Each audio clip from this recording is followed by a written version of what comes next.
World War I, a new kind of war. Trenches scarred the earth, but high above the mud and wire, a new battleground emerged. The sky. Before the war, airplanes were a novelty, flimsy things of wood and canvas.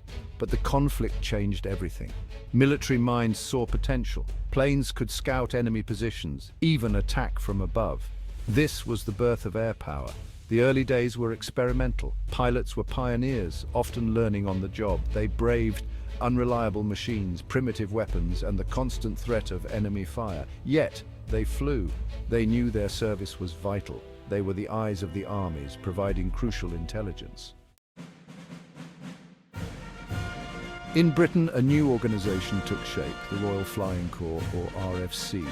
Formed in 1912, it brought together two early branches of military aviation, the Royal Air Battalion of the Army and the Naval Wing of the Royal Navy. This marked a turning point. No longer were planes just an afterthought. The RFC was tasked with developing aircraft, training pilots and formulating tactics for this new kind of warfare. The RFC grew rapidly as the war intensified. Men flocked to join, eager to be part of this exciting new branch of the military. They came from all walks of life. Some were adventurers, seeking glory in the skies. Others were driven by patriotism, a desire to serve their country. Whatever their motivations, they all shared one thing in common: courage. The Western Front, a brutal stalemate. Trenches stretched for hundreds of miles. Here, the RFC played a vital role. Their missions were dangerous, often flown in terrible weather. Reconnaissance was crucial. RFC pilots risked their lives daily, flying over enemy lines to gather intelligence. They photographed enemy positions, observed troop movements, and reported back. This information was invaluable to commanders on the ground, but the RFC did more than just observe. They became fighters too. They engaged in dogfights, aerial duels that became a defining feature of the war in the air. Armed with machine guns, they attacked enemy aircraft and bombed strategic targets. These were risky operations. The planes were fragile, and the pilots were exposed to enemy fire.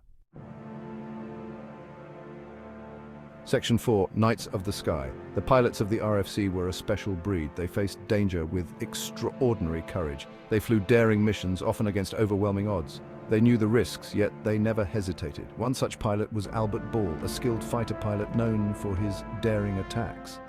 He was awarded the Victoria Cross for his bravery. Another was James McCudden, an expert in aerial combat and a pioneer of new tactics. Innovation was also key to the RFC's success. They constantly sought ways to improve their aircraft and tactics. They developed new aircraft designs, better engines, and more effective weapons.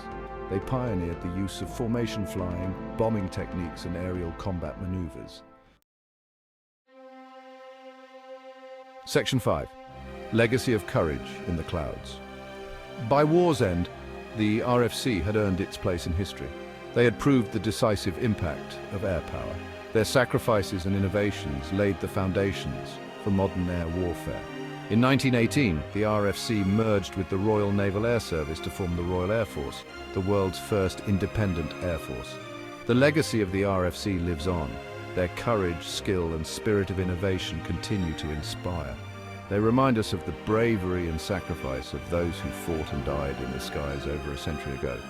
They were the pioneers of a new kind of warfare, the Knights of the Sky.